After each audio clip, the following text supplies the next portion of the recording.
If he was in the ring with a guy like Gervonta Davis, we already know. Well, Ryan's calling for a rematch with Gervonta. Ryan Garcia can't beat Tank Davis, and he knows that. He knows that motherfucker can't beat Tank Davis, period. What's up, guys? Today, we're diving deep into one of the most heated debates in boxing right now. Can Ryan Garcia actually stand a chance in a rematch against Gervonta Tank Davis? Leonard Ellerbe recently threw down some brutal truths, and we're here to unpack them, offer our thoughts, and yes, make some bold predictions. If he was in the ring with a guy like Gervonta Davis, we already know. Well, Ryan's calling for a rematch with Gervonta. Ryan Garcia can't beat Tank Davis, and he knows that. He knows that motherfucker can't beat Tank Davis, period. Well, Ryan's calling for a rematch with Gervonta. Ryan Garcia can't beat Tank Davis, and he knows that. He knows that. He shared the ring with him. He knows that. Yeah, well, I know you've heard Ryan says, "Hey, I wasn't at my best in that fight." All bullshit. All bullshit. All bullshit. Explain why? Yeah. It sounds good. It sounds good. Tank's IQ is off the chart. Tank did exactly what he said he was going to do. Exactly. So they bring up the issue of the rehydration, the weight. That won't matter. It's all bullshit, man. Yeah. It's all bullshit because it sounds good because he took the L.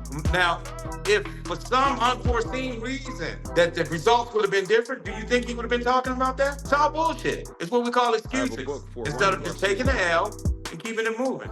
And he was able to fight Tank, take the L. He came back and he regained his confidence, and he come off of a very big win by beating Haney. But he know, and all these other guys, they cannot fuck with Tank. None of them. So even if the fight were to take place at a catch weight, I'm not getting into commenting on no details about the weights and none. That motherfucker can't beat Tank Davis, period. It's still a big fight though, right, Leonard? A rematch between those two? A rematch between those two is still a big fight, right? Was big. First fight was big. You don't think a rematch would be bigger given the result? To be honest, I haven't even thought about it. Tank has a big ass fight in front of him on 15 June, and that's what my focus is. You heard the man. Leonard Ellerbe doesn't mince words. He believes Ryan Garcia doesn't just fall short against Tank Davis. He outright states Ryan knows he can't win. But here at Fight Insight, we believe there's always more to the story. So let's break it down. First up, the technical side. Ryan Garcia is not without his merits. Known for his lightning fast speed and knockout power, Ryan has shown time and again that he can bring the heat. His performance against Luke Campbell, where he faced adversity and came back to win by knockout, is a testament to his heart and skill. However, Gervonta Davis is a powerhouse, an explosive fighter with both speed and devastating power. His ability to close distance and unleash fury has overwhelmed more seasoned fighters than Garcia. What we see here is a clash of styles. Garcia's reach and speed against Davis's aggressive power punching. The key for Ryan? He needs to keep the fight at a distance, use his jab effectively, and avoid getting trapped against the ropes where Tank does his best work. Moving beyond the physical, there's the mental game. Ellerbe pointed out that Ryan might not believe in his heart that he can win. That's a massive factor. Confidence can make or break a fighter in the ring. Ryan has been open about his mental health struggles and his journey back. A fighter who's battled his demons and come out the other side has a unique kind of resilience. And let's not forget, doubt can fuel a fighter to achieve the seemingly impossible. There's something to be said about being the underdog. Ryan Garcia coming into this fight with most counting him out, that could be just what he needs. No pressure to uphold a legacy yet, just everything to gain. Boxing history is riddled with moments where the underdog surprises the world. Who's to say lightning can't strike? If Ryan can channel that underdog energy, refine his strategy, and come into the ring more prepared than ever, we might just see a new chapter in his career. So where does that leave us? Leonard Ellerbe sees a one-sided demolition in favor of Tank Davis. But here at Fight Insight, while we recognize the daunting challenge Ryan faces, we also see a path to victory for him. It won't be easy, and it might not be likely, but it's certainly possible. Ryan Garcia has the speed, the youth, and now perhaps the underdog's hunger. If he can maintain distance, come in mentally fortified, and exploit the moments when Davis might underestimate him, we could witness one of the great upsets in modern boxing. But before we wrap up, let's take a moment to revisit Ryan Garcia's recent clash with Devin Haney, a fight that many thought would tilt in Haney's favor. Yet what we witnessed was nothing short of a tactical masterclass by Garcia, proving that he's not just a fighter with a puncher's chance, but a strategist capable of dismantling a technically sound boxer. In that bout, Ryan didn't just box, he orchestrated each round with precision. From the opening bell, Garcia implemented a high-risk, high-reward strategy that focused on exploiting Haney's guard. He used feints and rapid-fire combinations to create openings, then capitalized with sharp, clean punches that continually found their mark. Garcia's performance against Haney was a revelation. He showed adaptability and a deep understanding of boxing mechanics, elements some had previously claimed he lacked. His ability to adjust his approach mid-fight, maintaining composure under pressure, was particularly impressive.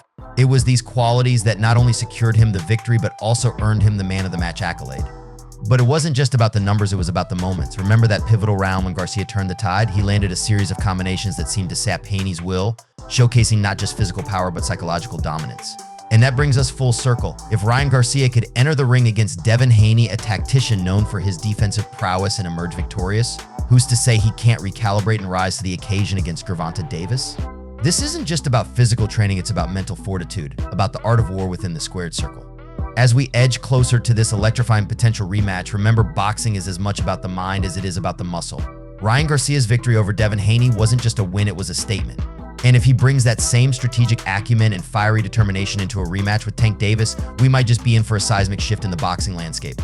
What do you think? Is Ellerbe underestimating Ryan Garcia? Can Ryan prove the doubters wrong and reshape his destiny? This rematch isn't just a fight, it's a narrative of redemption, resilience, and the relentless pursuit of greatness. So, strap in, viewers. Whether you're Team Garcia or Team Davis, one thing is for certain, we're in for a rematch that will be talked about for years to come. For Fight Insight, I'm your host, reminding you to analyze the fights, question the narratives, and enjoy the unpredictability of this beautiful sport. Keep tuning in for more insights and breakdowns. Until next time, keep your gloves up and your spirits high. Yeah. But Floyd's on a whole nother level. Floyd's a legend in the sport. You can't compare. It's just silly. Like, Floyd is the best ever to do this. Okay. So Floyd knows what he's talking about the boxing and this and that. Floyd's the best ever to do it. So,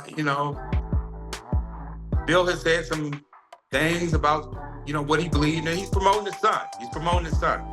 Like, so I really don't pay Bill no attention at all. To be honest, I really don't. Because I know what he's attempting to try to do. And what is that, Leonard? He's trying to promote his son with all the antics and all of that. But again, I don't get caught up in it because, again, it's just like, he can say whatever he wants to say. It's not true. So it's like, he said it was the Devin Haney era. This ain't no Devin Haney era. So you can't just get caught up in those kind of things. The aftermath also is, when you look at the fight, Devin was knocked down 3 times. He was buzzed in the first round. A lot of people are wondering, hey, what happens to Devin after this? Does he need to make a change in camp? Is he going to be the same? What's your perspective on this when a fighter takes that sort of damage in a fight? Well, it's none of my business on I'm not in the Devin Haney business. So whatever he chooses to do, he'll be able to come back though. He's still a very good fighter. Just because a guy takes a loss, that, I know the critics, they're hard on you, justifiably so though. When you pop that shit, then you got to back it up. So the fans and the critics are doing what they do. It's just, you just got to be humble, accept it, and keep it moving. He's still a very good fighter though. Yeah, you know how it is, Leonard. When a loss like this happens, they'll write you off and they'll say, hey, he's never going to be the same again. Well, they do that anyway. Listen, not even a loss.